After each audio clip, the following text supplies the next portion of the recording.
Nurisa Susilawati dengan NIM 21060264 dari kelas A2 Prodi PGSD. Di video kali ini saya akan memaparkan materi mengenai sistem pendidikan di Afrika Selatan. Nah, yang selanjutnya yaitu ada profil negara Afrika dengan ibu kotanya yaitu ada Pretoria, Cape Town, lalu jumlah penduduknya yaitu ada 65 juta jiwa. Nah, biasanya di Afrika Selatan itu menggunakan bahasa Afrika, Inggris, Tswana, Xhosa, Zulu, Sesotho, Sepedi, Xhosa, Venda, Swati, dan lain-lainnya. Nah, untuk mata uangnya di negara tersebut menggunakan rand atau jar. Lalu, sistem pemerintahannya yaitu presidensial atau multipartai dan demokrasi. Lalu, bentuk negaranya yaitu ada republik dan kepala negaranya yaitu presiden. Nah, kalau nama presidennya yaitu ada Cyril Ramaphosa. Yaitu kita akan membahas mengenai sistem pendidikannya.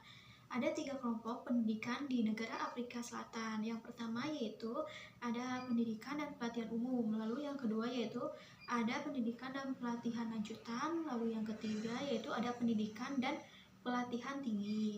Kita yang membahas dulu yang pertama, yaitu ada pendidikan dan pelatihan umum.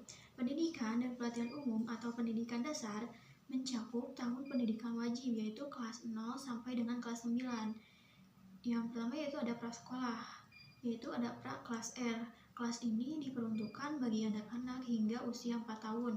Lalu yang kedua yaitu ada kelas R. Kelas ini untuk anak sampai usia 5 sampai 6 tahun. Nah, tahapannya yaitu ada fase dasar. Fase dasar ini berlangsung dari kelas 0 hingga kelas 3. Lalu ada tahap sekolah dasar pertama atau menengah. Tahap ini berlangsung selama 3 tahun. Ini mencakup kelas 4 hingga kelas 6. Dan siswa belajar membaca, menulis, dan menghitung, serta dasar-dasar bahasa kedua.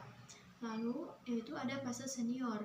Nah, fase ini berlangsung selama 3 tahun. Ini mencakup kelas 7 hingga kelas 9 dan siswa belajar sejarah, matematika, sains, dan geografi. Mereka juga memperoleh kemahiran lisan dan membaca dalam bahasa pertama dan kedua. Nah, yang kedua yaitu ada pendidikan dan pelatihan lanjutan. Pendidikan dan pelatihan lanjutan berlangsung dari kelas 10 hingga kelas 12. Nah, tingkat pendidikan ini fokus pada pendidikan dan pelatihan yang berorientasi pada karir di perguruan tinggi swasta, perguruan tinggi teknik, dan community college. Kualifikasi yang diakui pada tingkat ini adalah diploma dan sertifikat. Setelah menyelesaikan kelas 12 atau pendidikan menengah atas, siswa diharuskan mengikuti ujian tertulis yang mencakup setidaknya 6 mata pelajaran. Setelah lulus ujian, sertifikat senior diberikan kepada siswa. Lalu yang ketiga yaitu pendidikan dan pelatihan tinggi. Nah, pendidikan dan pelatihan tinggi ini disebut juga dengan pendidikan tersier, meliputi pendidikan untuk gelar sarjana dan pendidikan, sertifikat, diploma, dan gelar doktor. Lalu yang selanjutnya yaitu ada anggaran pendidikan di negara Afrika Selatan.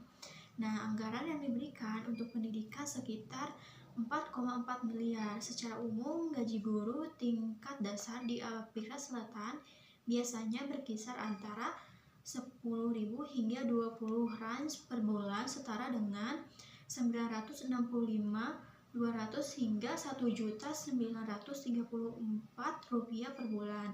Sedangkan guru tingkat tinggi bisa mendapatkan antara 20 hingga 35 rand per bulan, akan setara dengan sekitar 1.934 hingga 3.355 rupiah per bulan. Tetapi ini biasa berbeda-beda tergantung pada berbagai faktor. Nah, yang selanjutnya kita akan membahas mengenai kebijakan pendidikan di negara Afrika Selatan. Di negara Afrika Selatan itu pendidikannya menggunakan pendidikan lingkungan hidup. Kebijakannya merupakan proses pembelajaran holistik yang bertujuan untuk meningkatkan literasi lingkungan peserta didik. Tujuannya untuk membangun tanggung jawab siswa melalui partisipasi aktif dalam pelestarian lingkungan. Nah, pendidikan lingkungan hidup ini mencakup 4 domain pengetahuan implisit. tentang di dalam, melalui, dan untuk lingkungan. Nah, penerapan kebijakan pendidikan lingkungan hidup di negara Afrika Selatan berbeda dengan negara-negara lainnya. Nah, pendidikan lingkungan hidup ini pada dasarnya merupakan prinsip lintas kurikuler. Artinya, guru harus memasukkan pendidikan lingkungan hidup ini ke dalam semua disiplin ilmu. Nah, keberhasilan penerapan kebijakan pendidikan lingkungan hidup ini sangat bergantung pada ide-ide orisinal di kelas dan berkembangan pikiran mandiri siswa untuk menumbuhkan kepercayaan diri dan aspirasi pribadi. Itu kita akan membahas mengenai kurikulum pendidikan di negara Afrika Selatan. Nah, kurikulumnya menggunakan kurikulum 2025 dan kurikulum CAPS. Kita membahas dulu yang kurikulum 2025 ya. Nah, kurikulum pasca apartheid pertama, kurikulum 2005 atau C5 yang diperkenalkan pada tahun 1998 merupakan kurikulum konstruktivis radikal yang menekankan pendekatan pengajaran dan pembelajaran yang berpusat pada siswa dan berbasis hasil.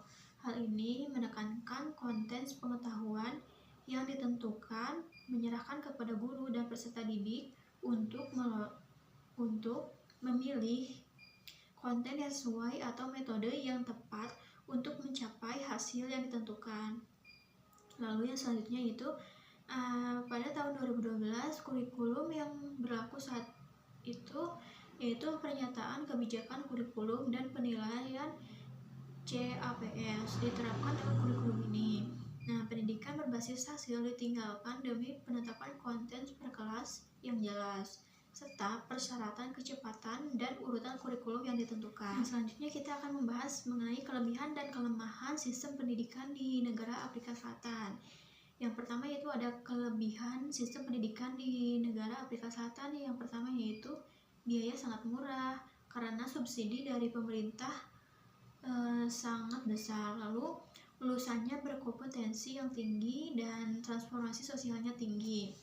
Adapun kelemahannya yaitu kesenjangan pendidikan. Masih ada kesenjangan besar antara sekolah perkotaan dan sekolah perdesaan, serta antara sekolah kaya dan miskin. Lalu pengelompokan pelajar berdasarkan warna kulit.